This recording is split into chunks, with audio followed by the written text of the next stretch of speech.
Bonjour, je vous souhaite tout d'abord une bonne rentrée, une bonne reprise d'activité, un bon nouveau contact avec, paraît-il, l'épidémie, et je veux évoquer avec vous cette difficulté que rencontre notre pays en termes d'équilibre entre, d'un côté, les impératifs de santé publique et d'un autre côté, les conditions essentielles à une vraie et bonne vie sociale.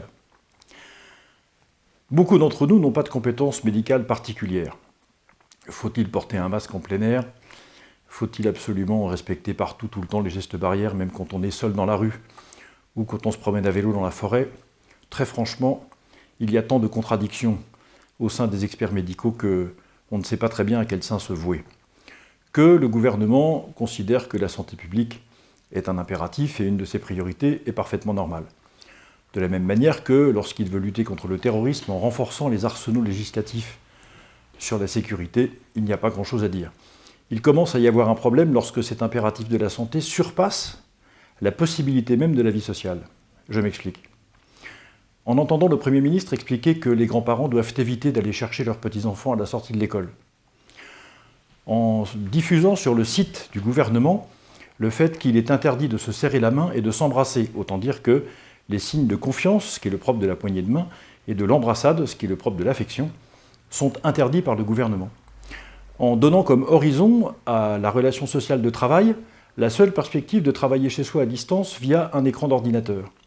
En renforçant la consommation, non pas par le contact direct dans les magasins, mais là encore par le biais des réseaux numériques, d'Internet et de tous les outils informatiques.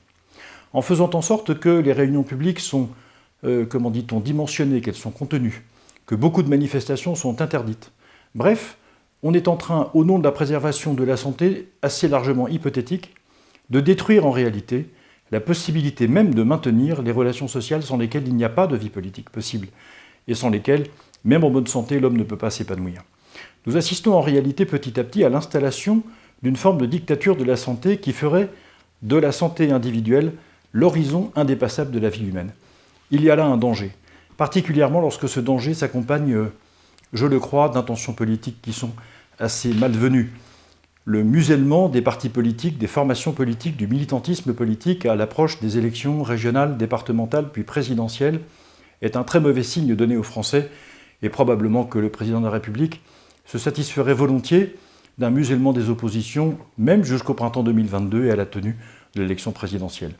Voilà donc ce sur quoi nous allons travailler particulièrement ces jours-ci, en trouvant par tous les moyens possibles la possibilité de contester, de faire valider, en tout cas sur le plan des principes du droit, cette priorité indue donnée à la santé, car je maintiens que lorsque j'entends un certain nombre de responsables des Républicains expliquer qu'il vaut mieux vivre en bonne santé et moins libre que libre et en un peu moins bonne santé, eh bien je suis désolé, je ne suis pas d'accord avec ça.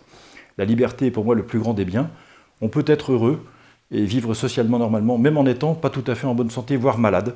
Et c'est donc tout un modèle d'humanité qui est en train de changer sous nos yeux, avec le support très lourd, très important, très pesant des réseaux sociaux, des fameuses GAFAM, qui modèlent petit à petit notre existence quotidienne, sans qu'on s'en rende compte et apparemment pour les meilleurs motifs du monde. Ces motifs ne sont pas les meilleurs. Ils doivent être non pas combattus, mais remis à leur place. Et on doit rappeler que la relation humaine bonne, la vie sociale bonne, est un bien très supérieur à l'intégrité de la santé, particulièrement quand elle est défendue de manière hypothétique et incertaine. Voilà ce que je veux vous dire aujourd'hui. Nous engageons ces jours-ci des procédures, certainement judiciaires pour beaucoup d'entre elles, contre un certain nombre de décisions gouvernementales sur ces questions, ce dont je vous tiendrai informé. Je vous souhaite néanmoins une très bonne rentrée, une bonne reprise de l'école pour vos enfants et pour vous-même si vous êtes concernés. Et j'espère que votre activité économique, si vous en avez une, n'aura pas trop pâti de ces semaines de crise et ne pâtira pas dans les semaines qui viennent. À vendredi prochain.